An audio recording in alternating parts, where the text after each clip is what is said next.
Good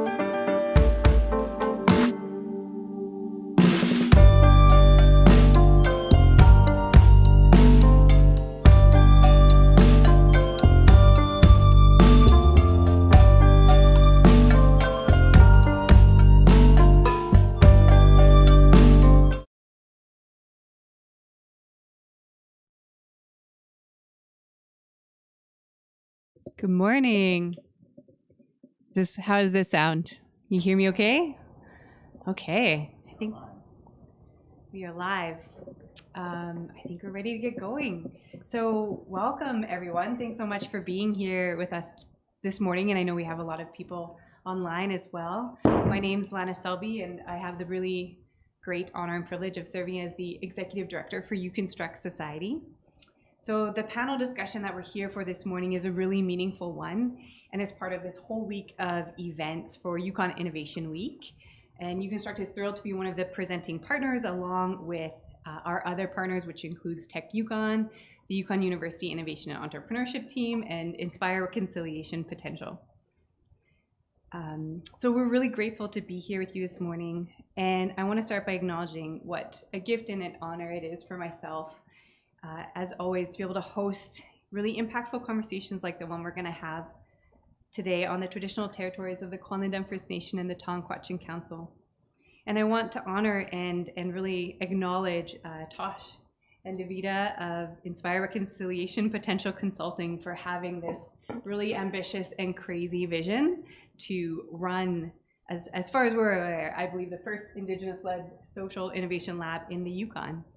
And in my opinion, this lab was and is in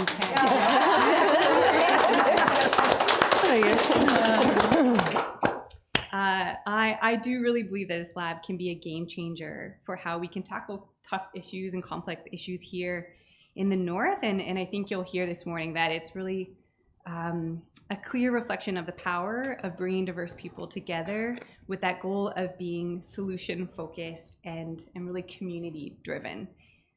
I speak really highly and I feel a lot of passion about this because I had the honor of being one of the co-facilitators for this lab.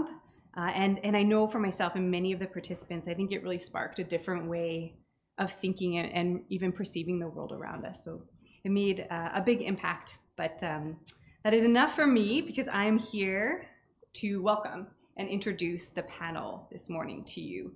So I'm really thrilled to introduce to you, we have Davida Wood and Tosh Southwick and Paul Kishuk, and I'm going to torture them by reading their short professional bios. So get a little bit of a feel for who these incredible people are. So Tosh, we'll start with you. Tosh Southwick is co-founder of Inspire Reconciliation Potential. Tosh belongs to the Wolf Moiety and is a citizen of Kluwani First Nation. She grew up in a small northern community and is a mother to 3 children and auntie to many more.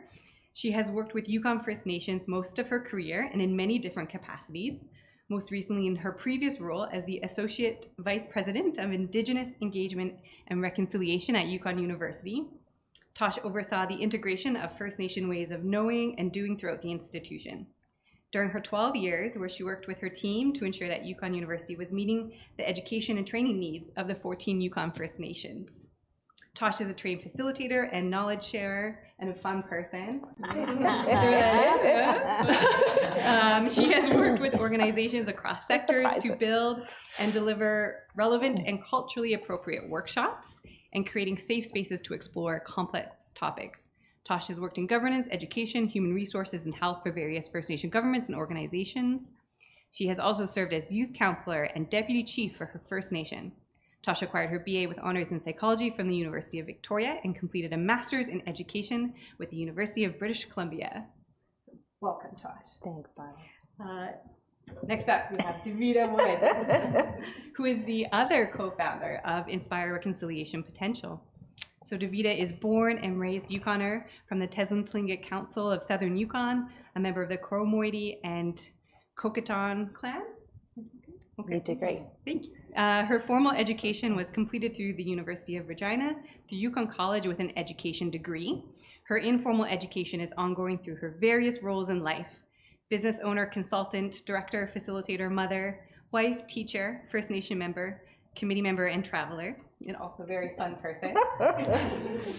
It is with great excitement and passion that Davida co-founded IRP Consulting, working to not only further self-determination for Indigenous people, but also to work closely with other entities who are embarking on or furthering their learning journeys on how we are all able to thrive together on this land. And last but not least, we have Paul Kishik. So Paul is a public finance economist with 25 years of applied research experience. He founded Vector Research, an independent economic research consultancy in Whitehorse in 1999. Routinely constrained by sparse and absent data, over the course of completing more than 240 Northern research assignments, Paul has come to describe himself as a qualitative economist. He is a skilled researcher and analyst, whether working with numbers or words, and is adept at synthesizing research findings in a clear manner with both words and visualizations. So welcome to you all. Our panel today is being hosted by the lovely, the one and only Lauren Manikin-Bay, Department Head for the Yukon University Innovation and Entrepreneurship Team. I don't have a fancy bio for you. I don't want one. We can make up lots of great things. Yeah, you definitely have one. I just don't have it in front of me. And who I also had the honor of co-facilitating the social lab with. And I'm really looking forward to this conversation. Thanks for being with us this morning. Lauren, I'll let you introduce yourself and take the panel away. Awesome. Lana and I talked last night, and I was very clear that I don't want to take time about me when this topic is so rich, and that we have so much to learn from it. So also really honored to have been invited to be a co-facilitator in honor of Karen Barnes, who wasn't able to attend, but was very instrumental in the construction of what ended up being, and then also mentoring Lana and I along the way, and Shalaka, who is hopefully online but wasn't able to come as well. Let's kick it off. Let's do it. Yeah? Awesome. Can you tell us about, many folks, the first time we've ever talked about social labs didn't even know the concept, let alone how are we using this thing we don't even know about to address the toxic drug crisis? Can you tell us a little bit about what a social lab on the toxic drug crisis is? Yeah, I will say first, even though we haven't really explored social labs in the territory, it's been something that's been happening worldwide for like 20 plus years. So lots of people have lots of experience. It just might be new to us. I think if I had known innovation was like code for crazy ideas accepted, probably would have attended an innovation week long time ago. But I think it just happened to be the right recipe to bring about that innovation part. So I just will rewind to last year. David and I were working on a project with Kwamundun First Nation about looking for opportunities to start making solutions more community driven, so that First Nations could be upfront and say, this is our challenge and this is how we want to accomplish a solution. We just need support. Rather than what usually happens in our community, which is Ottawa or some other entity says, oh, here's what you need. And then they send it to us and we have to either navigate that or try and pivot around it. But last winter in particular was really hard for a lot of communities because we kept losing people to overdose. And I'm talking like every day there was somebody. And it got to the point where, for me anyway, I was really scared to check my phone in the morning because it almost always was another loss. And in the Yukon, we're so interconnected that those losses have these huge ripples, right? Like they're compounded. So it wasn't just Carcross that was grieving. It wasn't just Burwash that was grieving. It wasn't just Whitehorse. It was like the entire territory was just wallowing in this pain that just kept coming. And so I do as I often do and said, David, I've got a crazy idea. She's my crazy checker, one of my crazy checkers. Yeah, Paul's like, wait. I would say she accepts maybe 1 out of 10 crazy Tosh ideas. But I said, I feel like we're doing a disservice to who we are, to our company, to the territory, if we don't focus some of our energy on this situation. And I got an idea of what we might be able to do. And so I ran it past her and said, what if we pivot some of our projects and bring together a group of people to talk about toxic drug supply with a lab model? And she was like, that's not crazy. We can totally do that. So I was like, sweet. And so together we started to look for some key players who we could bring on and who could support that. So Kelly Proudfoot, who's an amazing ally and colleague of ours and works hard on reconciliation, is probably not a good crazy checker because she fans my craziness. And she was like all in instantly. She was like, yeah, we got this. Mathia Alatini, who runs GSD Strategies, who's a powerhouse in many ways, was like, yeah, we've got to do something and we can totally do this. We talked to a few other key people who tried to, I think, give us some good tidbits on how to do it. And then we quickly found out that, you know what, Yukon hasn't done a lot of labs. And we definitely haven't done an Indigenous-led one. And there actually hasn't been a solid conversation on labs. There's been pieces where we've had like little signs of it, but we haven't done that part. And so that maybe made a few people more nervous. I don't tend to get nervous on those things. So I was like, that's okay, we'll make it happen. So I think we really started out with this idea of how do we bring a diverse group of Yukoners together? And we have this image of wanting to look through this glass window in this space and say, what is all of those people doing together? Like, they're not friends, they don't hang in the same circle, they all have different jobs, they all have different backgrounds. And then we were like, yeah, that would be the perfect lab participant. So we started by trying to find people who could help us design a lab. But we needed people who would complement a lab process. And so naturally we reached out to Lana fairly early on and said, we want to do this crazy thing. And she's like, I like innovation. That's why she works here. And then Dr. Karen Barnes, who, if you haven't had the pleasure of knowing, is remarkable on many, many levels, and has retired. So that was appealing to me because she didn't respond. She didn't report to anybody. So she maybe had whatever filter she had when she wasn't retired is sort of gone. And I think this process needs that. But due to a whole bunch of circumstances, that didn't work out. And so Lauren was able to jump in, and that was amazing because I think Lauren, although she does report to people, has this ability to see 30,000 feet and 10,000 feet forward. And that's really what we need. And then Lana Shalaka, who's a phenomenal person and has all sorts of experience with lab. And I think, I don't know, you guys can jump in on this too, but as soon as it started, it snowballed. Nobody said this is not going to happen. Everybody said, how can we help? And there were some pieces, some goals that we set pretty clearly off the get-go that are a little bit different than what you might see in most labs. We wanted this one anchored in First Nation way, which meant ceremony, which meant elders involved, knowledge holders, which meant diversity of First Nations represented, which meant we needed to create space in the actual lab design process for ceremony, for First Nation worldviews. And there wasn't a lot of research on how to do that. So there was lots of, I think, learning as we go. We wanted it to not be government run. And I think for me, we live in a territory where the first immediate response a lot of times is, what's YG going to do about this? What's the government going to do about this?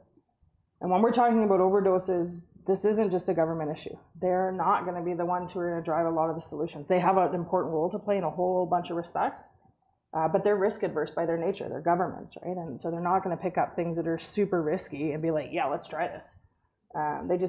That's not how governments work. And so we were really cautious of attaching any funding to government, attaching any outcomes to that. And we're really successful, in a large part thanks to Kelly Proudfoot, in raising the funds outside of government really early on. And then Lana's team scored a huge grant with Future Skills, and they were like, yeah, this is an amazing idea. And so that freed up a whole bunch of obstacles right away.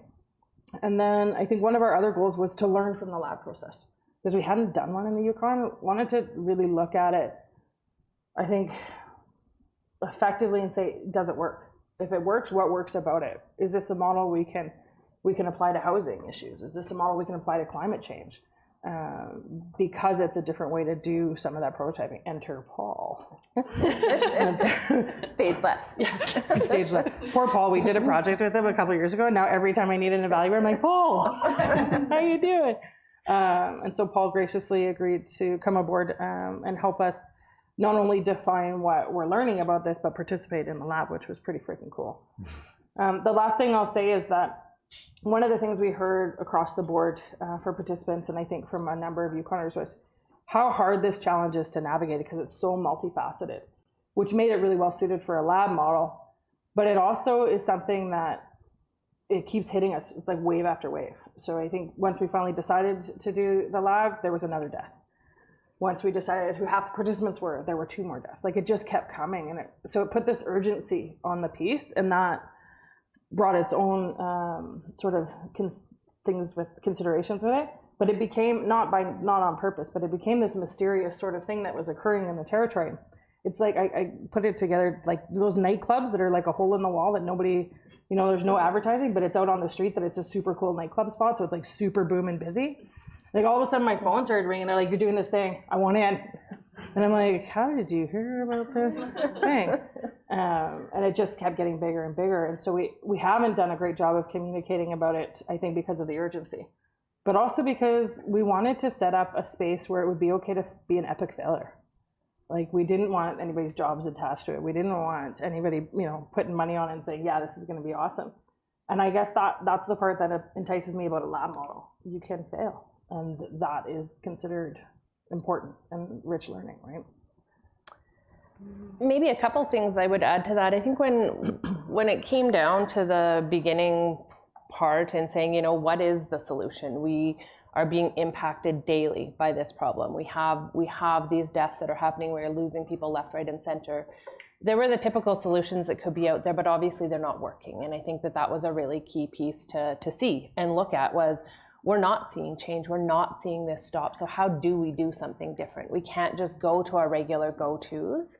And I think being able to do that from this perspective was really important. And for some of those reasons, that if we don't take risks, if we don't try something new, then we're not going to stop this cycle. It's not going to change. And I think that was one of the really key pieces of trying to move this forward in that way, was to say we have to do something different. Mm-hmm.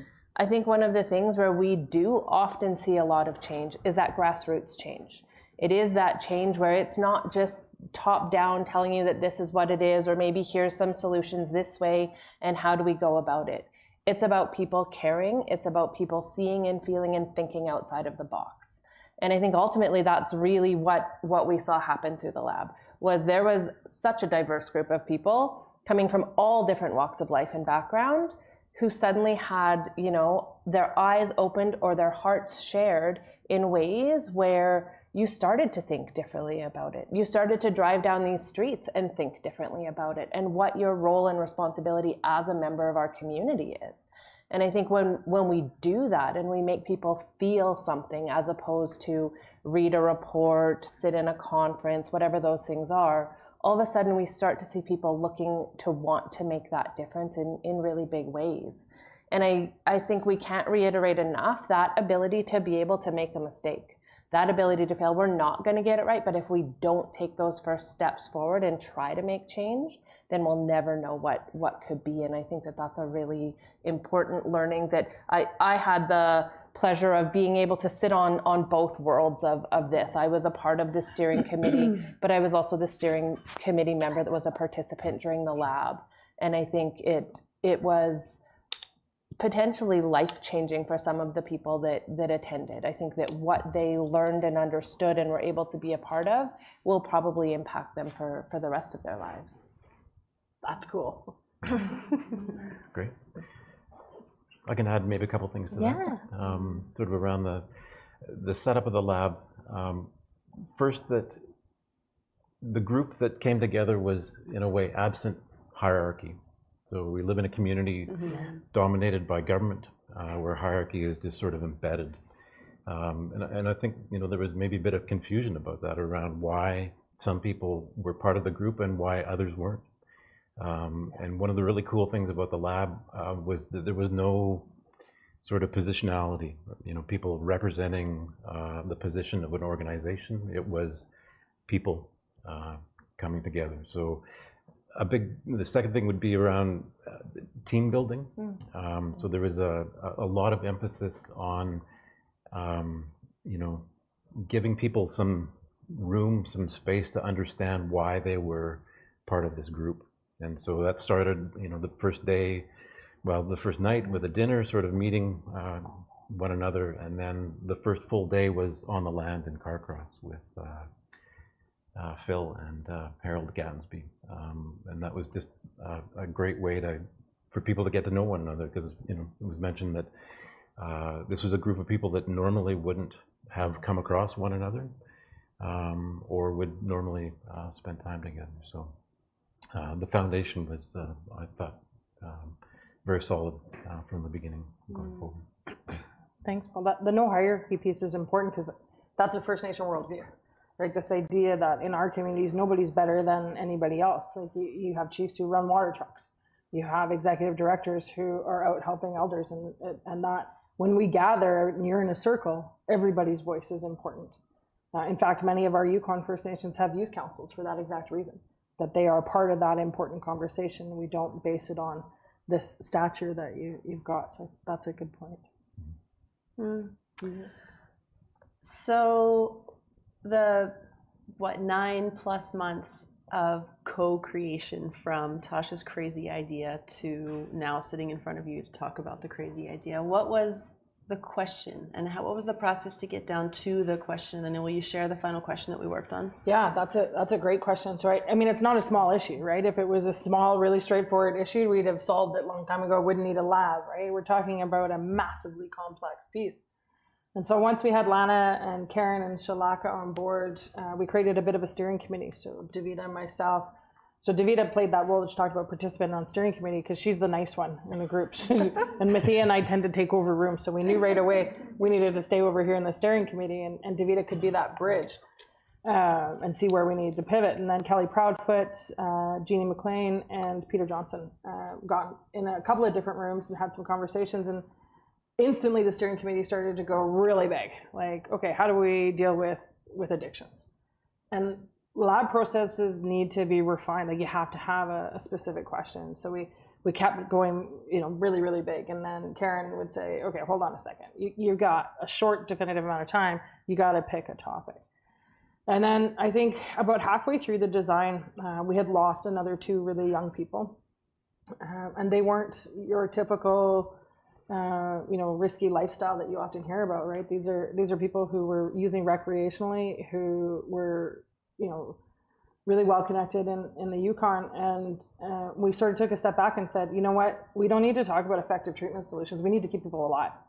Because if they're dead, they're never going to treatment, right? And so we slowly pulled it back and said, hold on a second, let's put some parameters around this particular lab, because it's the first time we're doing it and we've got to start somewhere.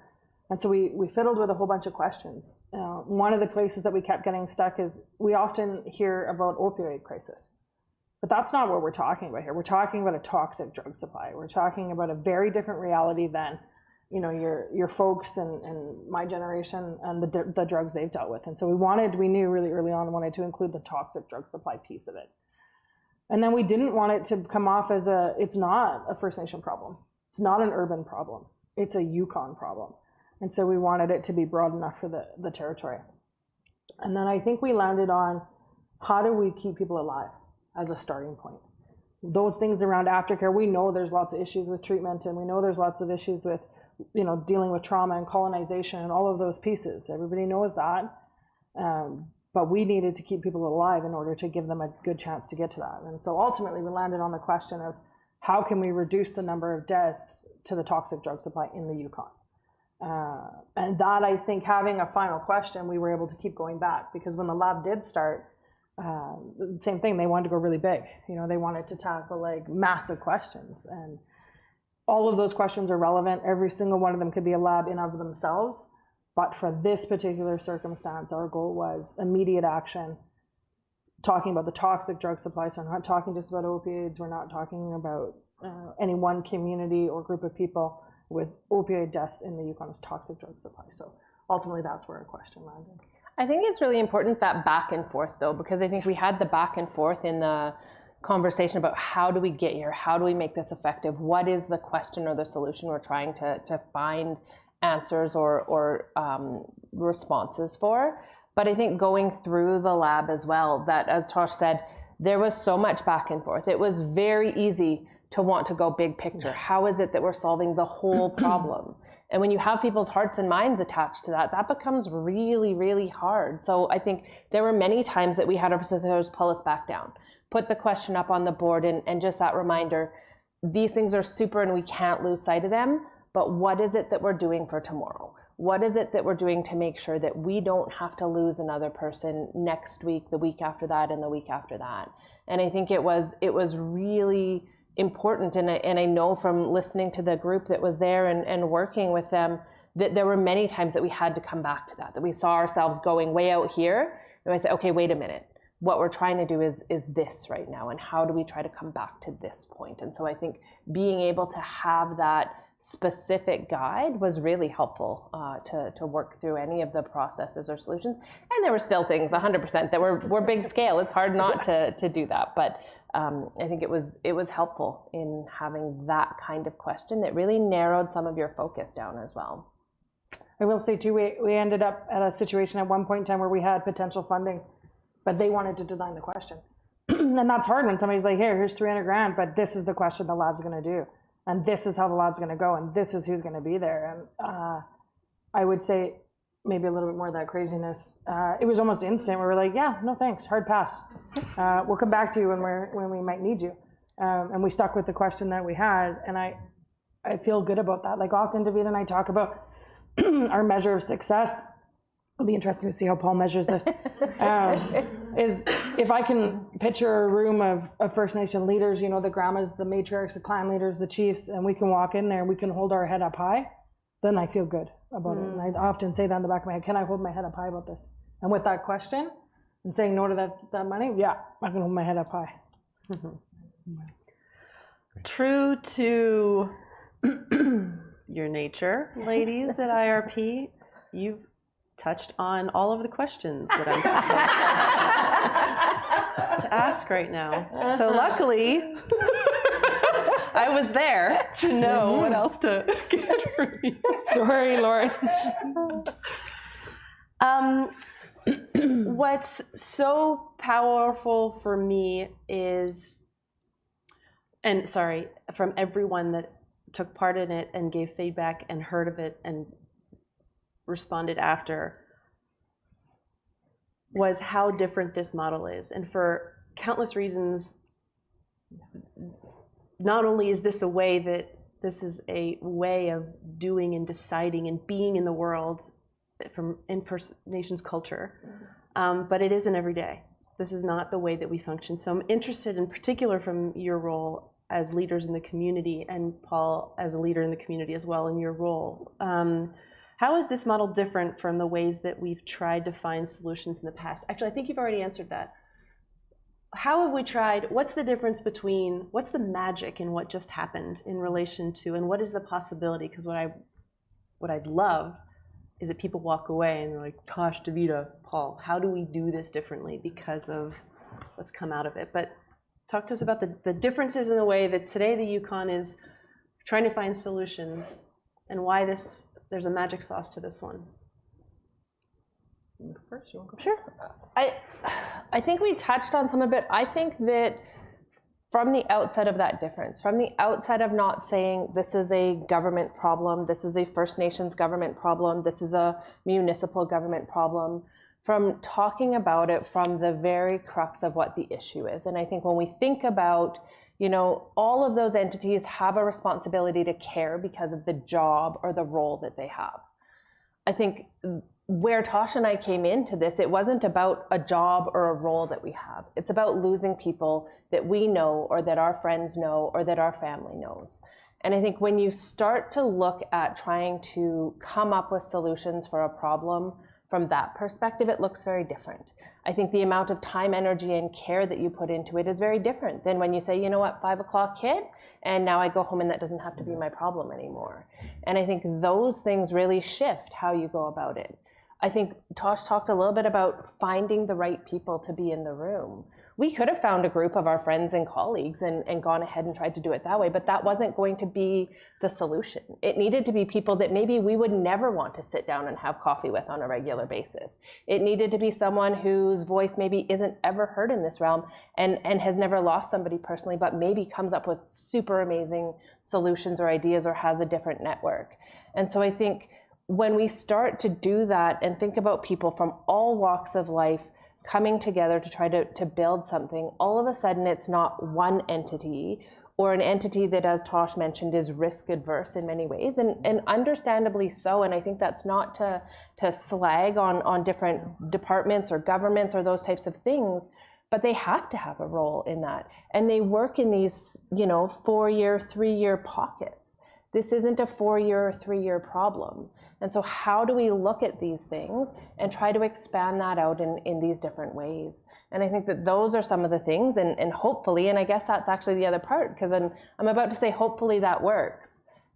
It may fail, but I think everything that we talked about in it when we thought of where things might not work, it was every time we make a mistake in life, we learn. We don't chastise little children because they pronounced a word wrong. They failed in pronouncing that word, and we help them learn to do it different. We help them learn from what those things are. And so I think when we think about areas where, an idea from this might not work, or the lab itself might turn out to be not the greatest model, what did we learn from it, and how can we do that differently? And I think for me, those are some of the things that make it a potentially magic entity to be able to try to do things in a different way. Nice. Yeah, Paul? Yeah, maybe mention one thing that was a bit different with this process. It was around the pacing. So the lab was held over 6 weeks, but it was 3 pairs of days. So 2 days, 1 week, then 2 weeks off, then another 2 days, 2 weeks off, then another 2 days. And that was important. I think we sort of talked about the diversity of the group, and it was diverse in many different ways. And one was that there were people with lived experience. Yeah. And so it was a mix of people of much privilege, together with people with lived experience, with people that within their families, within their communities, have a closer understanding of the crisis. And so there was a bit of a, by design, I think that worked to have that pacing. Because the 2 days, the pairs of days were quite intense.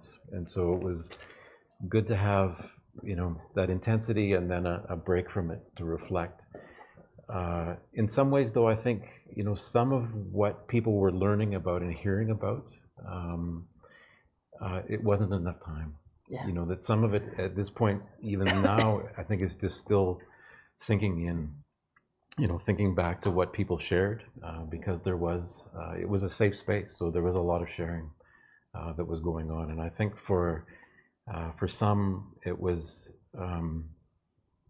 really new, and it will take some time to sink in. So in that way, I think the solutions, the prototypes, were a bit soon, but on the other hand, as part of the lab, there's an education component that there are now 20-odd people in the community that have a far deeper and richer understanding of the issue, and we'll take that forward into the community in some ways. So. I'm just going to talk a little bit about dog mushing and China lily soy sauce. So my grandma was a famous dog musher, Babe Southwick, and I think there was this intention, and at least in parts of my family, that skill might be genetic. It's not. I have 3 red lanterns to prove that. David hears me talk about this all the time. But my intent behind the dog mushing piece is generally when we respond to issues in the Yukon, we host a summit or forum. We create working groups. We have an NGO that responds. But when I got a chance to learn I sucked at dog mushing, it was in a space that was totally okay, right? I ran a dog race. Like, there was no expectation that I was going to come in first. There was maybe an expectation I wouldn't come in dead last 3 times in a row. And when I finished that, everybody was like, okay, well, now you know. Now you know you don't want to dog mush. That's okay, right? And often we don't give the space in the Yukon to that part of, well, now you know. You tried it, and that's okay. And so on that part, I think it's there. China lily soy sauce, you can walk into 100 different aunties' kitchens in the Yukon, and there's one condiment you're going to find, especially if you're having rice, and it's China lily soy sauce. We needed to find that topic that went beyond borders, that impacted people, didn't matter where they were from. And in the Yukon for the last 2 years, that's been overdose death. It's been in the paper, people are living it. It's been a huge part of a lot of what's happening in the territory. So we needed to find that China lily piece, and I think that's true for this model. That magic sauce, that part that's there. We also, Davida and I can't tell you how many times we'd run into like very Western constructs around payment, honoraria, things like that. And so the thing that continued to save us was potlatch rules. Like whenever I'd get down in this confusion piece about, how are we going to do this? I would go back to potlatch rules. And that got me out of a whole bunch of really complex situations of trying to make two worldviews meld. And one of those potlatch rules too, that and First Nation rules, is strength-based. That idea that every single person that's in that room brings their own knowledge, their own experience, their things to share, and they are all based on strengths rather than deficiencies. The vast amount of conversations we host in the territory are based on deficiencies. What's wrong? And so how do we flip that and go to a positive strength-based piece? And I think that's part of that magic sauce. Having it at this building, not a government building, not something that was owned by one group. This building, I think, was neutral. That was part of the magic sauce. Having fantastic food, I've heard, was important. If you didn't feed people for all that brain work. So we had Le Petit Mason do lots of the catering, which was great. And I'm going to say the day out on the land. I've continued to hear that from a lot of people, that connection to ceremony and to land, and having guidance of elders was a part of that magic sauce. And we don't do that a lot in response to these issues, you know, and I think all of those pieces have a role to play in those bigger conversations. You didn't know where I was going with the China lily and dog mushroom. Thank you very much. Paul, I wonder if you'd kick us off. I have a couple more questions, and then we'll open it up to those online and then those in the audience as well. So don't worry, it's not just a piece of paper that no one's following the rules about. Paul, what did you, and thanks to you, we learn from this experience in relation to the work that you do, the way that you see programs like this? I would say I'd maybe put it under the heading of trust, and the potential coming out of that. This is maybe a little China lily, I don't know. Oh, I'm intrigued. But I'll talk about silos. And so, it's something obviously that I see in my work every day for a long time. So, coming at it from an economics perspective, we think about silos, sometimes called stovepiping. In the public finance realm, that's really around empire building, power consolidation, right? And there's that assumption that that's where the silos come from. I don't think that anymore in the Yukon. I think that the silos actually that we see within organizations, within, even within organizations, within branches, within units, the silos come from a lack of trust. That people are really saying, they're not saying I want more of something, they're saying I don't want any of what you've got or what you've got going on there. And I think that the social lab is, some of the strength, the power in it is to abstract from that and to build trust, from that first day on the land together, standing around the fire. Everybody's got smoke in their faces, trying, kind of wincing, but still trying to talk to someone they just met.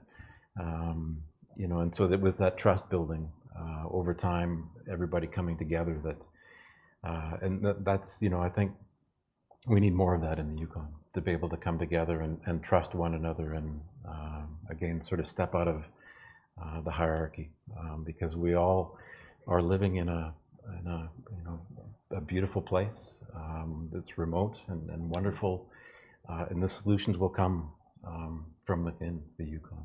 So, yeah. Thank you. I like that. Because I think it was a bit of that no holds barred kind of feel. Like, These ladies for sure tried to keep us on track on many times. They tried to, you know, this is what we're doing next, but I want to give you space. I want to let you do this. And we had, with the diversity of that group, you had people that were like, okay, these were the rules I was given. I'm going to follow this and I must do that. I'm one of those people. I'm like, okay, what's the rule? And I want to write it down because that's what we're doing. Then we had the people that said, I don't want to do that. I don't want to take turns like that. I don't want to have a timer on for any of these things. I'm going to do it like this.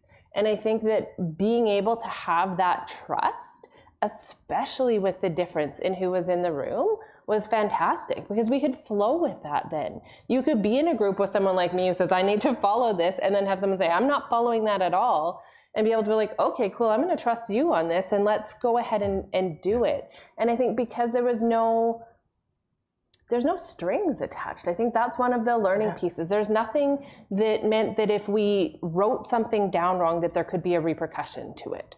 That if we talked about something in a different way, that somebody else might be offended and it's going to wind up in the newspaper or any of those types of things. It was very much, we are here, we are thinking about this, we are popcorning ideas off of each other like crazy. And we have trust that we're going to listen to one another and we're going to try to learn from what that is and focus that energy from what we get into addressing those questions and solutions. And I think that's completely it. Trust was really key, especially when I think of the difference of personalities and life experiences that were there. I think too that we still have lots to learn. Like the process isn't over. We've just gone through the actual idea generation, so that knowledge sharing, the mapping of the systems and getting that part and coming up with some ideas. But we're still in the lab process as it technically outlines. In that we still have prototypes to bring to life and learn from that. So there's still lots of learning to be had that way. It wasn't all how you say rainbows and ducks or peaches or roses. Ducks. Yeah. Ducks make people happy. They do, right? Some, unless you don't like birds. Anyway, there were things that we definitely did wrong. Like we tried really hard to get some participants who were dealing with addictions right now. And it was hard. Like there's this one guy, I chased him around so many times. I'm like, you gotta do this, it's gonna be awesome, it's gonna be awesome. I seen him yesterday and he's like, I don't want any part of your lab. And I was like, it's okay, it's done, that part's done. He's like, thank God, like don't bug me, right? I still stand by that would have been an interesting dynamic. So, that participant, that diversity scale, like we could have done something better there.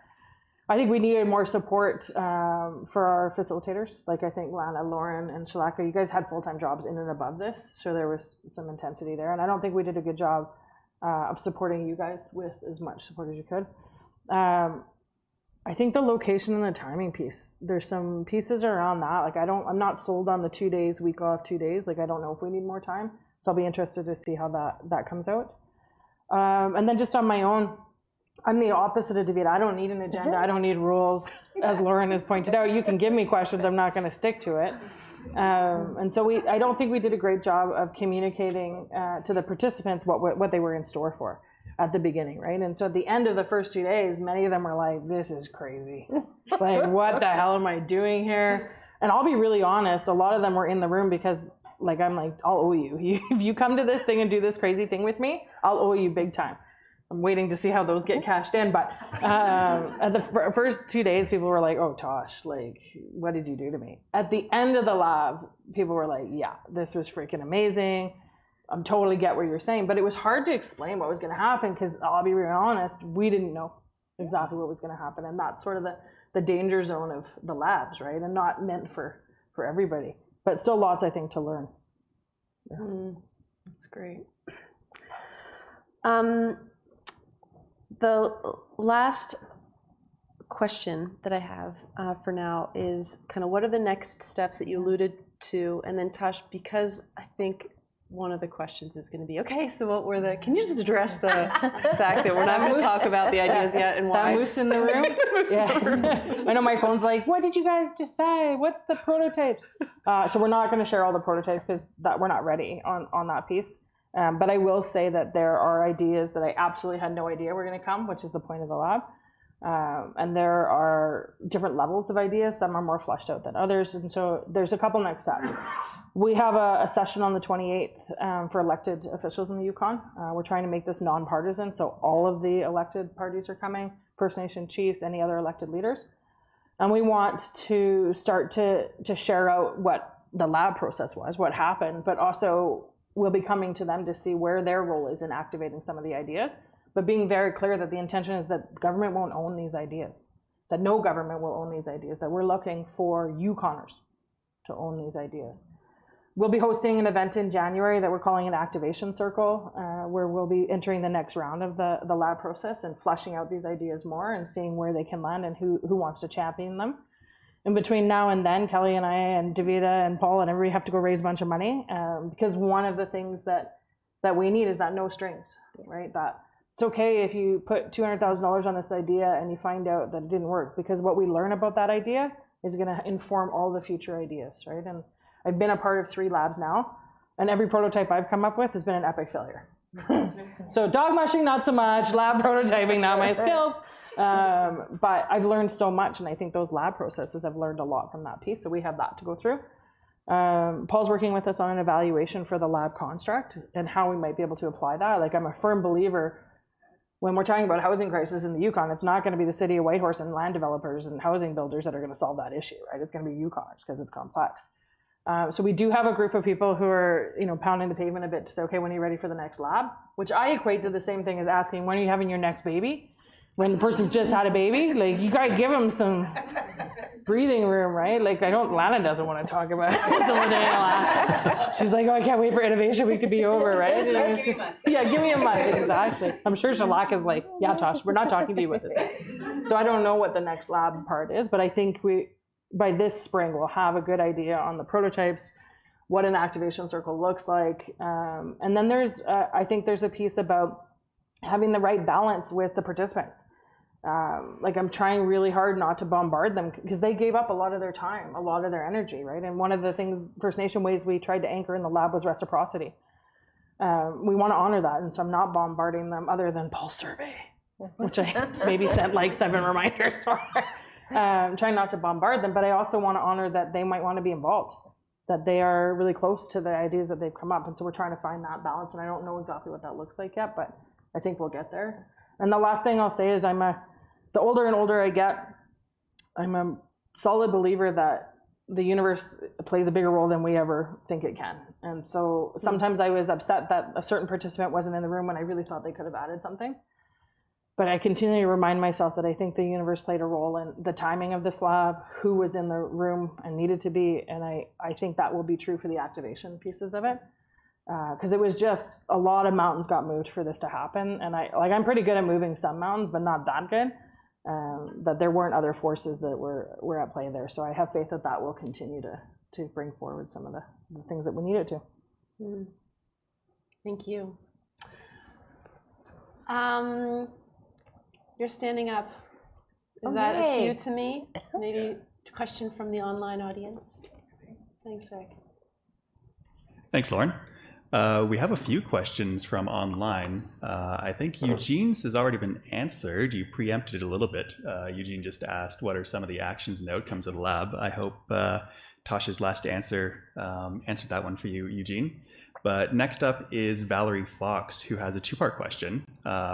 Her first part is, how are you able to focus in on that one question that you came up with for the group? Yeah, I think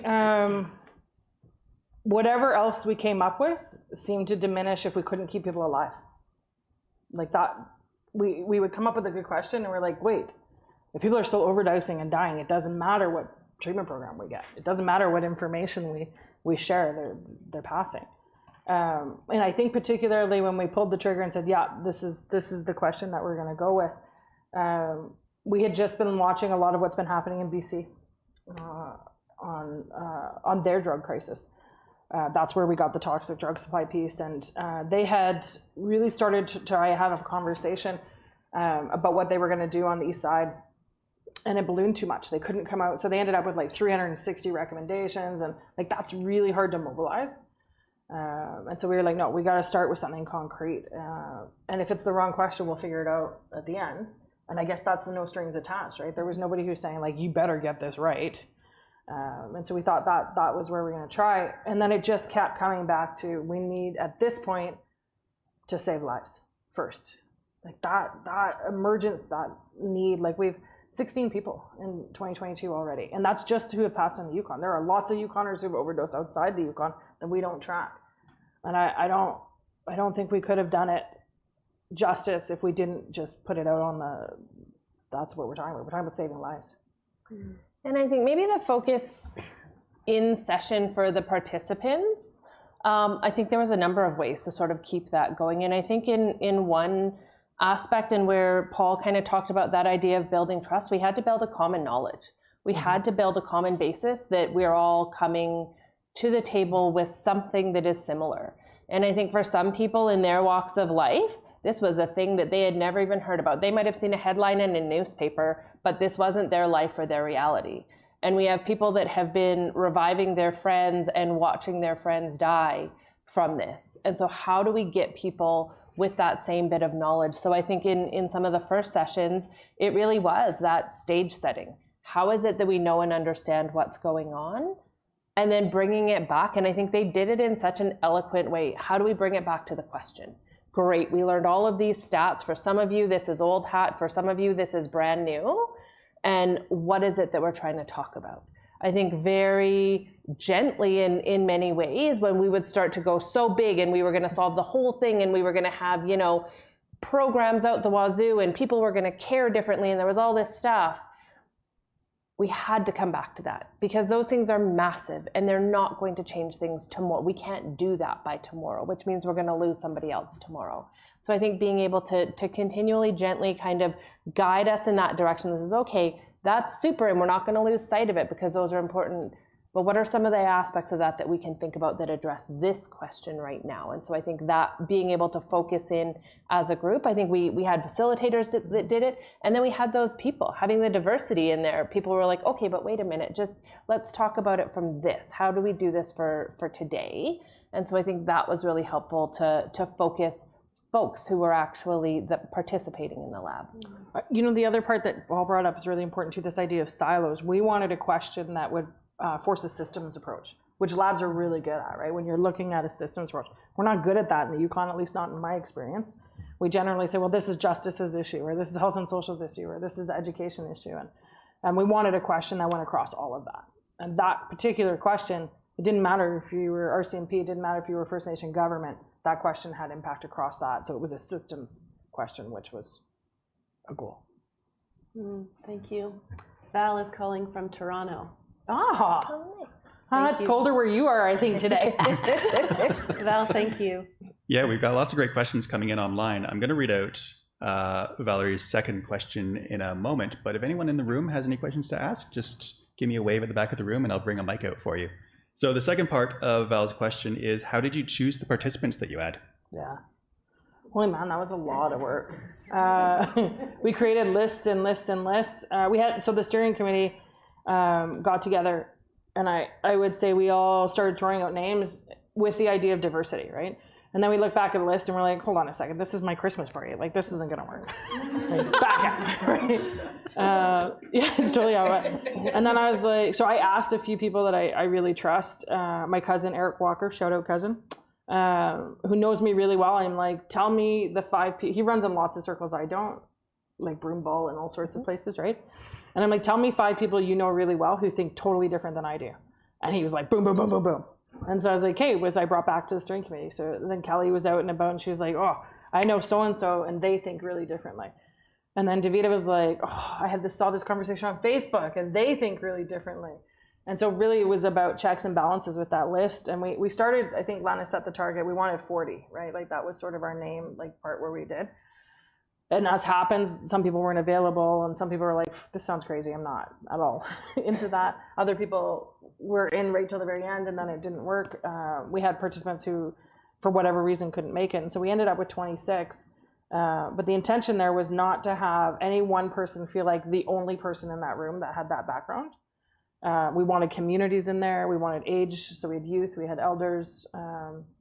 We wanted to make sure that it wasn't an urban population, that there was diversity there. We wanted for sure people with lived experience, because a big part of, I think, prototyping is the next phase too. We have to say, yeah, is that going to work? Like, let's walk it through reality, right? We also needed people who I think were willing to try something that we couldn't really explain. and we're intrigued a bit by that. So that was there. We didn't get it ready. I don't know. How else do we pick people? One of the things was we were pretty adamant about being able to commit the time. Yeah. That you couldn't pop in and pop out, that you couldn't show up for session 1 and then not come back until session 3. That really, and when we go back even to that concept of trust, that you need to be there and you need to be experiencing as much of it together as you can. I think, of course, with the respect that life is going to come in the way, but in those initial asks, that was one of the things that, if we want to use terms, weeded out, I guess, that sort of made it so that these were the folks who were committing. And I think in reality, we didn't really lose anyone. There was people there throughout that committed the whole time, that focused in on it. And I think that was key. But I think really that diversity piece, and then the availability. And we had tried to actually host this earlier in the summer, but we couldn't get availability. So we had to sort of readjust and work with what we could do as well. Yeah, summer in the Yukon, man. It's hard to get. No, you don't want to go skiing or those pieces. Yeah. That's a great question, Val. Thank you. Yeah, thanks, Val. Thanks everybody online for joining in too. That's awesome. I'm not sure I'm using this right. Yeah, I just there talk. you go. Okay.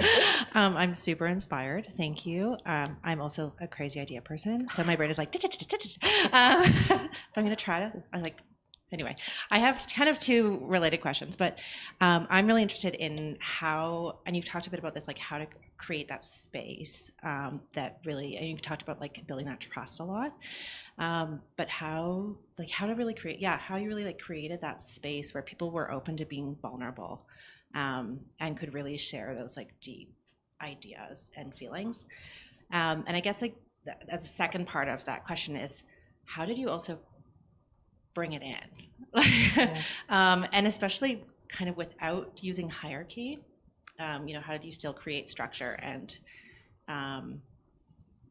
have it so that there was this space where people could be really vulnerable and bring in their crazy ideas or their lived experience in a way that was still contained, I guess. Good questions. Thank you. I'll start, but you guys will have more on this because you were actually in it. You could say. I think the only thing that was intentionally done in terms of creating that safe space was making sure we had knowledge holders, elders that could help facilitate that in a way that was comfortable, and making sure that we had ceremony and the land, spending time on the land for that part. Because, like Paul said, when you're out there, smoke in your eyes, like there's something about that part. And then I think just role modeling that the conversations we had with participants up until the actual launch was, you're going to have a chance to share your story and it's going to have an impact for others. You have a chance to make things better. And that appealed, I think, to an innate part of lots of people, human beings. Like we often say we're an individualistic society, but we have this desire to make our territory better, right? To do something important. And so that, I think, gives some of that courage that you need for the safe space, and role modeling a bit that it's okay to talk about these things and we need to do that. But you guys talk about, I don't know, Paul, if you want to go first then. You want to go next? Sure. Well, maybe speak to that in terms of shapes. So, and the elders, so Phil and Harold were, we started with Phil and Harold, and I think a lot of that sense of safety for me came from that, having elders involved from the beginning, but also then communicating the difference between a circle and a square. So, the ceremony was in the shape of a circle, then we came into this room, it's the wrong shape, it's a square. So the tables were set out, in sort of a square, and that was confusing for some. It was sort of like, we're sort of in this safe circular space, but now we're in a square. Like, what does that mean? So we worked through that, and it sort of got past it. It's like, okay, the room is a square, but really we're in this safe circle. So, yeah. I think the exercise right from the outset was an exercise of trust. We didn't get an agenda for people who need agendas off of the outset. We were told to show up at something. We randomly meet at Carcross Desert and just follow other vehicles down this old road that, I'm cool with, but I'm pretty sure some people were probably like, where are we going? Like, what's happening? We hop into 3 boats, one that's completely open with plywood sides, and sit on lawn chairs and hope that whoever's driving this boat knows what they're doing. Because for some of those people, they have no idea who these boat drivers are, right? Like, we exercise trust in ways that we didn't even mean to. It's not like any of that was intentional, but you are putting your faith and trust and life in somebody else's hands. And so I think those pieces, I think we show up at a camp where nobody feels like they know what they're doing. We sort of stand around. People are looking at these ladies like, okay, what's next? And they're like, I don't know, this isn't our day. Like, this is their day. So what are we gonna do? You go to the outhouse and there's no toilet paper, so you gotta trust that someone's gonna find you some toilet paper because camp is closed down. We're hit and fall. So I think there were just these pieces all along that helped to do that. And then I think by having just the diversity of the group, like, I think that naturally that started to happen from some of those people that are more heart-centered than mind-centered. And so being able to have those conversations, being able to see a couple people open up and give really, deep, insightful aspects and glimpses into their life makes it so that somebody else around the table is going to say, oh, okay, well, if they did it okay, then it's fine for me to do it. And so I think that those things happened in those ways. And I think if we're being really honest, there was a lot of behind the scenes pieces. There were parts where, Lauren or Lana or Tosh after hours was making calls to people to say, were you okay? It was maybe noted that you shut down a little bit or you walked out. It might have seemed like somebody shut down what it was that you were saying, and I just want to be able to talk that through with you. And so I think it wasn't just sort of this thing that happened in the box of 9 to 4, but did go in between, in the weeks in between, that did go into the evenings that were in between, to make sure that people were feeling okay, that they did have that space and place to be able to do that. And so I think when we look at that, while some of it was completely unintentional, other parts were very intentional and took a lot of extra work from the team to support those in the session. I think one of the pieces that was intentional, and that goes to your second question about hierarchy, intentionally, we came in the first day and said, each and every one of you has been handpicked because we know you have strengths that are important to this conversation. You might not know what they are, but I know that you're here for a reason. And each and every one of you are change makers in your own right. And I think that was intentional, right? We needed to create that space. We also were very intentional about not having government roles in the room. This wasn't intended to be a conversation for DMs and ADMs who hold those portfolios, or councilors or First Nation chiefs. It was about Yukoners. And on that level, they were right off the bat, everybody's like, yeah, we're all Yukoners. Like, that felt okay. And then there was, I think, conversations that the facilitators had to have with some members to say, actually, this isn't just your show. And we're gonna create the space for this conversation over there. And so, like, that behind the scenes for sure was good. And then there's something really empowering about that First Nation led that. Like, David and I don't have the ability to see that all the time in these processes, but building it so that the First Nation ways were there and not having a hierarchy is very much a First Nation way gave us something to always fall back on those teachings and those ways. Yeah, great question. Yeah, thank you. So we have another two-part question, this time from Alex Deviat from the Sustainable Impact Foundation. The first part is just starting with, amazing to be part of this conversation. He says, I feel that there's such a huge opportunity to learn from this lab, both in terms of Indigenous as well as Northern perspectives. Given that this was one of the first Indigenous-led social labs in the Yukon, do you feel that the lessons learned can be shared with other Indigenous or Northern communities? Or do you feel like you need to refine the model through more sessions first? Is that Alex, like Alex? Yeah, Alex isn't here either. I say that because Alex has helped us with funding and the whole. Alex, you're not good for my crazy ideas either. He's maybe a crazy fanner. I definitely think it needs to be refined. I don't think that there are all the pieces in place yet.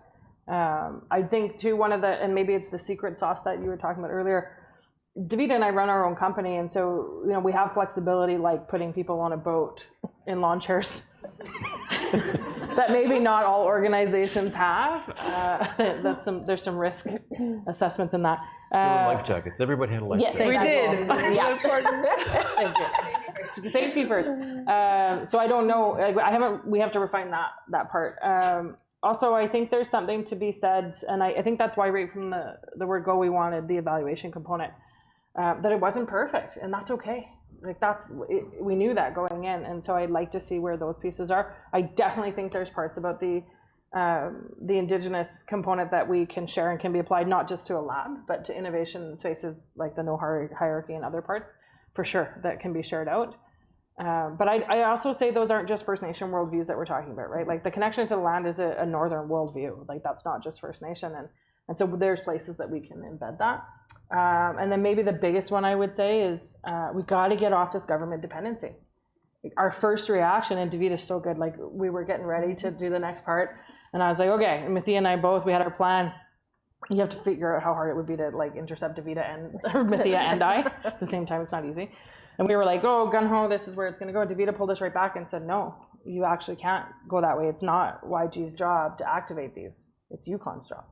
And so with that piece, that getting off of that idea that it's always got to be department of so-and-so that's going to fix this, I think we can replicate and learn from for sure in the North. And I stand behind the best solutions for any of our Northern issues are those that are, and I think I said this the first day of Innovation Week, are in the North for the North by Northerners. It will never be another group that comes in and says, this is what you need and this is how you're going to do it. It just doesn't work. I think maybe the one thing I would add to that is that I think maybe from our mindsets, that idea of refining things before we were, and we've said a couple of things, we've mentioned the housing aspect a couple of times and whatever, before we would be willing to hop into another one. But I don't think that it isn't something that could be shareable across the North or Indigenous groups right now. I think what we tried was fantastic, but we're not the owners of the process or the idea. And so being able to say to another group in Nunavut or Northwest Territories or, Northern Province, so-and-so, this was a great thing that we tried. Here are some things that we've learned so far, but like, maybe this is a solution to your problem, and how they formulate it, how they run it, how they build it, how they incorporate Indigenous views might be something that we totally learn from in that context. And so I think the idea of sharing out some of the concept and ideas is super.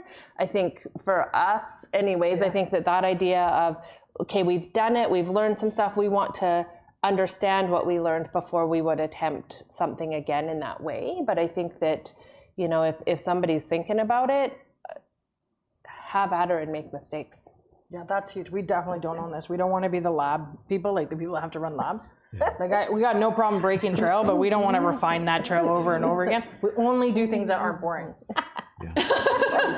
Sorry, Paul, go ahead. Sure, I can add to that a bit. So throw out a term here around best practice. So this Social Innovation Lab is the opposite of best practice. The idea of best practice has become very prevalent in recent years. Again, in the Yukon, it's an old idea, but it's really about taking a model that was developed often by people not from a place and applied to people.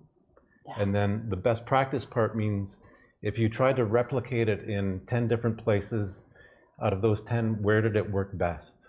That's the best practice, is how to impose somebody else's way of doing things on another population. And so that's why I say that this was the opposite of best practice, because it wasn't about sort of asking how are they doing it somewhere else. It's how are we going to come up with a solution here. So, I mean, there's a bit of a faint trace in that question around whether, there will be a set of best practices coming out of this. Maybe not my place to say so, but no, there won't be. Yeah, Paul. Alex said it's a part 2. Oh, yeah. Alex has a part 2 and a part 3, but I'm going to get to those in a second. I'm going to move on to Lori's next. Lori Crawford is asking, can you share some of the discoveries made while mapping the systems? Yeah, I will say just 2 pieces. I wasn't in the lab, so I'll go to Paul and Davida, and Lauren, you were there too. I think it's uncomfortable because we don't do it a lot here. And so I think it was, but I will say that every single person in that room had a different piece of that map, which just goes to the need for that diversity. And the issue, I think, when you go to a systems map, you can see the complexities. There is no silver bullet for this issue. There's no silver bullet for housing issue. Like these aren't, our issues with climate change. There's not one thing that's going to help that. And when you systems map that out, you can see that everybody has a role, but how complex it is and how many different facets you have to think of. I don't know, Paul, what do you think about systems map when you guys did that? I think that was a bit of a challenging part, actually, around how broad the system is. So the system mapping that we did, and I sort of spoke to this during the lab, was around government systems, right? So organizational systems, institutional systems. To some extent, citizens were sort of on, and I'm looking over there because it was up, taped on the wall over there, but those, I had made the observation during the lab around time of day, right? And so the system that was defined on the wall was a 9 to 5 system, right? It's like, these are our opening hours. But the context for the lab, it's 24 hours a day, right? Yeah. Both from the use perspective and from the perspective of people who are trying to support people who are using and are struggling. And so there was a mismatch in my mind around, how broad is the system that we're trying to take on, but at the same time trying to stay close to this idea of saving lives, which is an immediate solution. So there's a bit of a attention there. Yeah.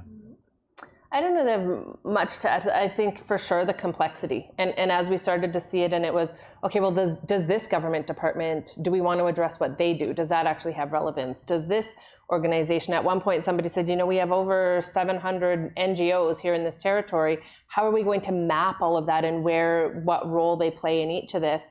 But I guess I would want to reiterate the importance of what Paul said, and I think it was eye-opening for people when he said it in the lab, and we were going through some reflections, and he made that note, and all of a sudden it changed the view, because just like Tosh said, with going towards what our regular solutions are, we went with the system being this system that we know that we're trying to say it's not solving our problem right now, and that's the system we're trying to understand.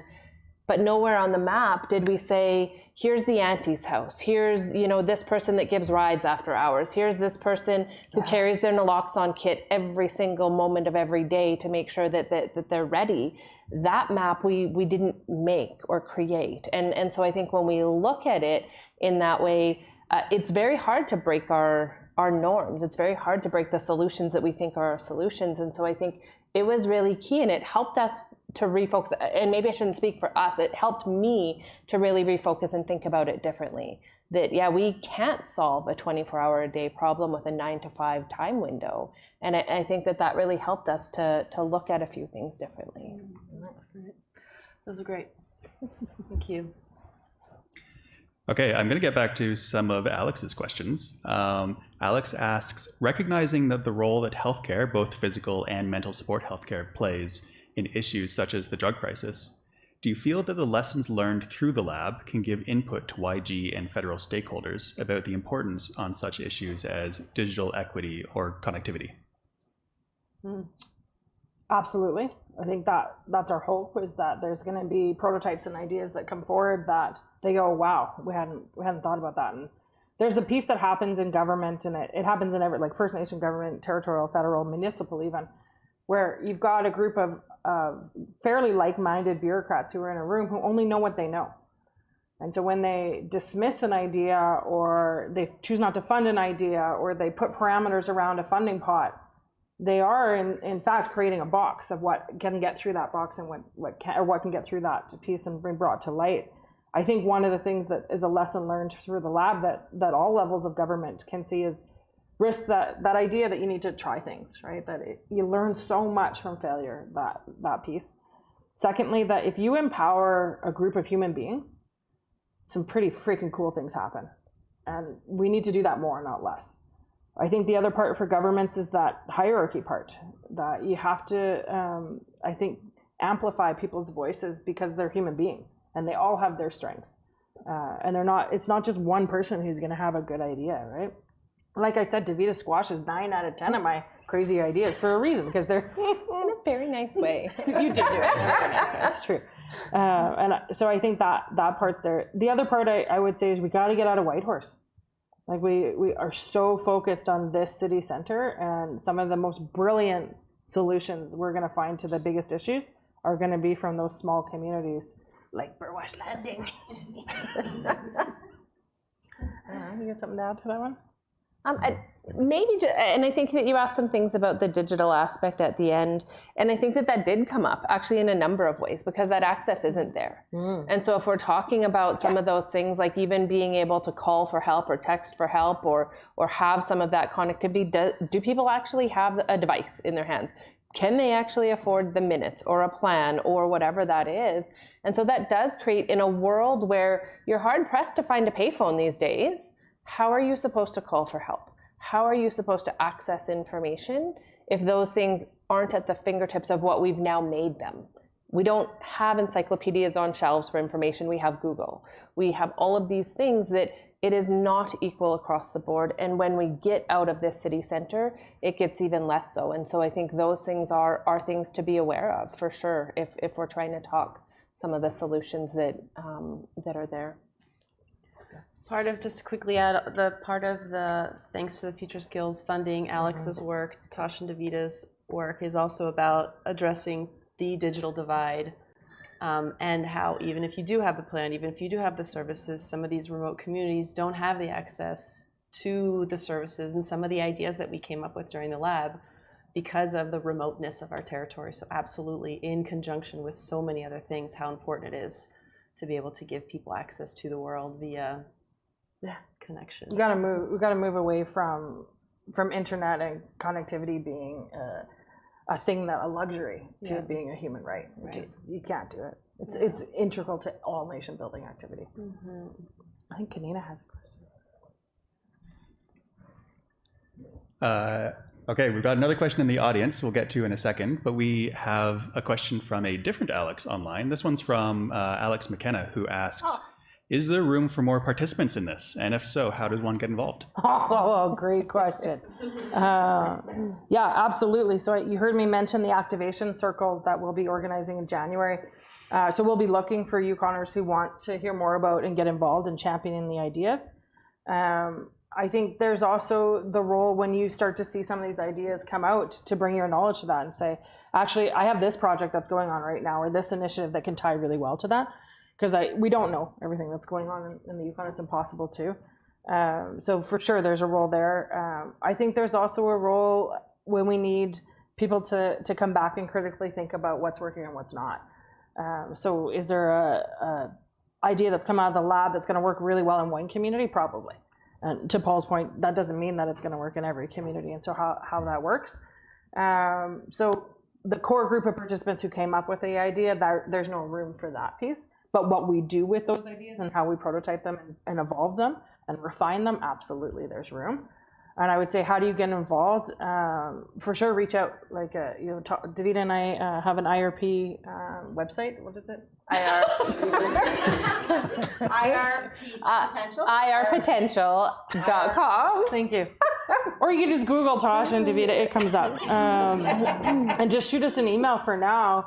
And then I think you'll start to see more and more things explained. Like we have the event with elected leaders that we'll do one in January. You'll start to see other opportunities for that. Thanks, Alex. I was wondering, given the urgency of the situation, and I understand there's going to be this activation circle in January, but it's November. Yeah. In terms of things that came out of the circles, if we could do something tomorrow, what could we do? Yeah, I think not necessarily came out of the circle, but I think elevate the conversation. Wherever you can, in all your spheres of influence, make it a priority and ask how it relates. I think embrace innovation, just like Innovation Week. If we're going for the comfortable, easy solution on these pieces, like hosting another summit, that's not going to be the answer, right? The information sharing has its place, and that's important. In terms of specific prototypes, I don't have anything specific that I can share with you today and say in the next 2 days this would make a difference. But I think there's a number of those ideas when they come to fruition and they've been refined, that will help. One of the things we learned early on, and Davida mentioned it, we tried to run the lab in the summer. We have to be patient with that part, and we have to be intentional rather than quick. And that's really hard for people like me, because I wanted it to be done in July and like save everything. So I think those are some pieces. The other thing I think we can do as a Yukon is just create space for more opportunity to try things with no strings attached. So if Kanina CBC has like $50,000 they want to throw on the table to bring one of those ideas to fruition, call me. Things like that I think will be the key part in the next little while. I think maybe even as individuals, right? And I think there are so many things that create ripples. And I would say that with the group of participants that was there, we have created ripples far beyond the normal circle of who would have been thinking about this. We have a whole nother group of people who have done naloxone training, who have gone home and talked to their kids about what that is, who have asked their kids if they want to take their naloxone kit to the party that they're going to next weekend. I think seeing this and looking at it not as a them problem, this is their problem. I don't do drugs. I don't have to worry about this because it doesn't affect me. And recognizing it as we are a Yukon and it's our problem. And I think doing those kinds of things are the things that we can do right now. That when we walk down the street and see somebody lying on the side of the road, that we actually take the time and care to say, oh, that's not just someone who passed out there. Are they okay? Do I need to do something different? And not look at it as something that doesn't affect me. And I think that we have often done that too often. And so by opening our eyes to some of these things and looking at it in a different way, we have the ability to make change even as individuals. Yeah. Okay. So the last thing I'll say on that question, Kania, imagine what a difference we'd have right now if we had addressed the emergency declared on opioids and the toxic deaths as we did with the flooding on Southern Lakes. We had the freaking army mobilized for that, right? There was no questions about what this is costing. This is about saving people's property. Imagine if we mobilized the same response to people overdosing. It'd be a totally different conversation. I can ask one more too, because I think it's an important question for lots of different groups, important for us as storytellers. So from a storytelling perspective, from what you learned with the facilitation of this group, how could we tell stories differently that are going to connect people to these issues in a heartfelt way? Oh, Kanina, you always got good questions. How can you tell stories differently? I think we're changing landscapes. And I go back to, I think it was a couple of years ago, we had these things, and again, they popped up on Facebook. They were missing people. And the first one that came up was this picture of a First Nations young man in the middle of a kitchen. It was kind of grainy, and the wording and the heading gave you the question, is he missing or are the police searching for him? And not in a good way. And then about a week and a half later, there was a non-First Nations person who showed up on the missing picture. The wording was very clear that he was missing and somebody cared about him. The picture was totally different. The number of shares that those things are going to get are different. The vision that you have about this is different. And I think changing that, changing the story of who the people are that are dying from this, not turning it into a sob story or a victim story, but these are people with lives and family, and no matter what they look like on the outside, no matter what job it is that they hold, there is somebody they're connected to. And I think when I saw change happen even in the room with participants, it was when people told their story. It was when people shared their experiences that you listen differently. It is about, not necessarily the facts, it's about people, because facts you can disengage yourself from. But when you suddenly start to see it as something else, as something that maybe affects you or your neighbor or your colleague or your friend, I think you start to care in a very different way. It's not a number anymore. It's a human being. The only piece I'm going to add to that part I think some of the story we have to tell differently is that there is not one solution. Getting a treatment center up here is great. That's going to help, but it's not the one solution. There is no one thing that we're going to do. And so you'll have people who are staunchly like, we need more Alcoholics Anonymous.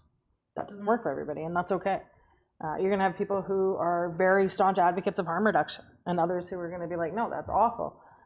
Some people who want to legalize like all of those pieces. We are in a society where it's right or wrong. And what we need to get out of it instead and tell the stories of is all hands on deck. Everything is a fair game to try because we're saving people's lives. There is no right or wrong answer in this. And people who have that positionality of authority and power, they shouldn't be the ones that we're looking to do that. It's all of us, every single Yukoner. Also, we need a decrease in fuel prices. Just throw a couple things into me as well. Sorry, Paul. No, that's all good. Yeah, I mean, I think that's well said, and again, just maybe to comment around, compartmentalizing in a single story, right, is just another form of silo, right? And it's really like this is an issue that, some seeds have been sown and they're taking root, and it will sort of over time, I think we will see the stories change. Yeah. I like that one. We have time for one more question, and hopefully I think that gets to be me. Thank you. So I have many, many questions and a lot about, what were the ideas, which I know you can't talk about now, but the process and the Social Innovation Lab itself. So from your perspective, I know you don't want to be the Social Innovation Lab experts, but what do you think the application would be? I have two parts, to youth and working with children in that context. And then the second part was, and I think you started to touch on it a bit, Tosh, was I have a big concern about how this world seems to be evolving into great deals of extremism and people being very much, the more the conversation happens, it seems, especially on social media, the more people become entrenched in their thoughts. Would this be a medium to bring very, very divergent views together? Yeah, those are great questions. I will start with the first one on youth, and I think it's actually, the social lab model is really well engineered to make sure you've got emphasis on the people that you don't normally hear from, because you don't want to get all your government leaders in a room. Right? You don't want to get all the leaders in the room that are like, oh, this is so-and-so's job. So that makes sense to me from a youth perspective. I also think there's something there about an Indigenous-led lab, because in First Nation way, youth are just as important as our elders. And so applying that lens makes sense to me on that perspective. I also think empowering youth to come up with solutions for their generation. I mean, Michael Vernon walked in today and we were all like, Michael, that I referred to Cheers, right? Like, okay, there's an age thing with Cheers. My kids would never get that. So if we're empowering youth to say, here's your system that you're inheriting, how do you want to change that? I love that idea. I also really love the idea of creating an atmosphere for our youth to try things in a space that's totally safe to fail. Holy, how freaking cool would that be? Okay, maybe I'm ready to talk about the next lab. That sounds exciting. And then on the question about the social lab piece. Sorry, no, I'm stuck on the first one still. I'll let you guys go on the first one and then I'll think this. Anything to add about youth? I mean, just that I think that it is extremely important. And I think that one of the things, and maybe I'll just keep it to that idea, one of the things that I think came out loud and clear through the lab process is that one group can't be the solution for this. And one group in many ways, as was referenced earlier, that is a privileged group that doesn't live with the issue. So if we're talking about things for youth, the last thing that they need is a whole bunch of adults sitting around the table telling them that this is what is best for you. When I don't know how to TikTok, I don't know how to do a whole bunch of things that they do. I don't have the solutions for them. And so that is key. And I think a great model for them to be able to have their voices heard and shared and ideas in a way that we don't normally do. Paul? Yeah, just on youth, I mean, I would think that the tools would need to be different. So, flip charts and diagrams and PowerPoints and it would need to be done in a different way for sure. Good point. On the extremism, there was this project, a social project that happened in the UK years ago, where this NGO took different groups and said, you sign up, you get a free beer, right? But you don't know who you're going to have a beer with.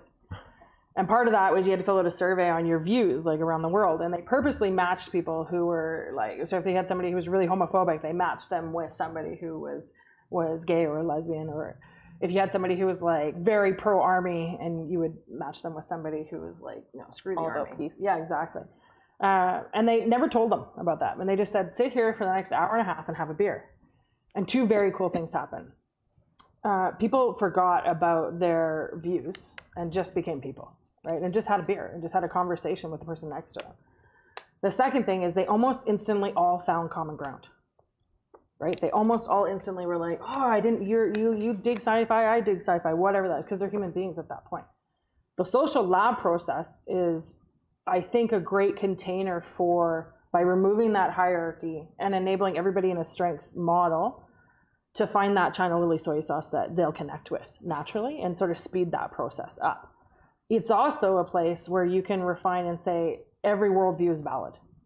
Every single one. I might not agree with it. When we were picking lab participants, right? I tend to be more on the liberal side over there and more of a activator on those pieces. We need some hardcore conservative people in this lab because that's the landscape of the Yukon. And I think labs are really well positioned for that part. What I don't think it will help, it's not meant to be a transformative experience around changing people's views. I don't think that should ever be the goal, right? I think if that happens, it happens because of the experiences they're having and that transformational piece. But I don't think a lab will ever show to people that their crazy ideas about climate change not being real. I don't think a lab is the model to change people's mind on climate change being real. I think the lab is a perfect model for people who think climate change isn't real to contribute to solutions to it, if that makes sense. Mm. Also, if you don't think climate change is real, like gas prices, climate change, you're getting all the good. Anything to add to the?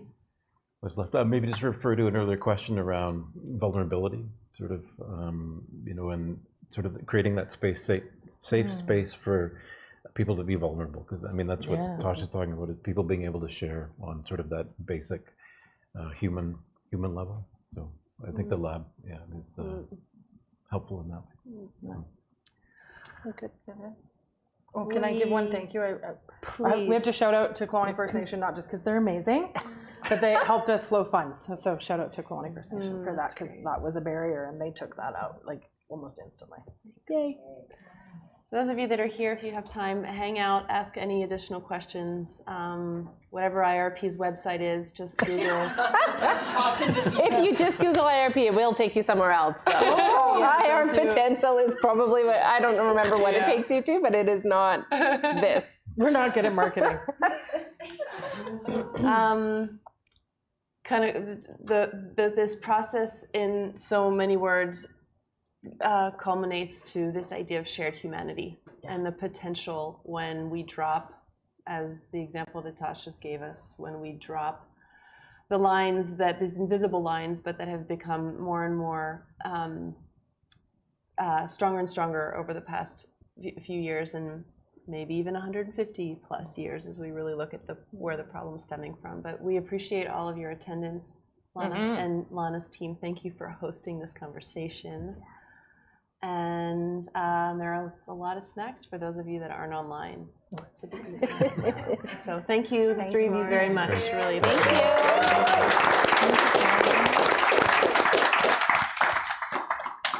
Okay, I'm gonna turn this thing off. Yeah. Yeah, she's jumping.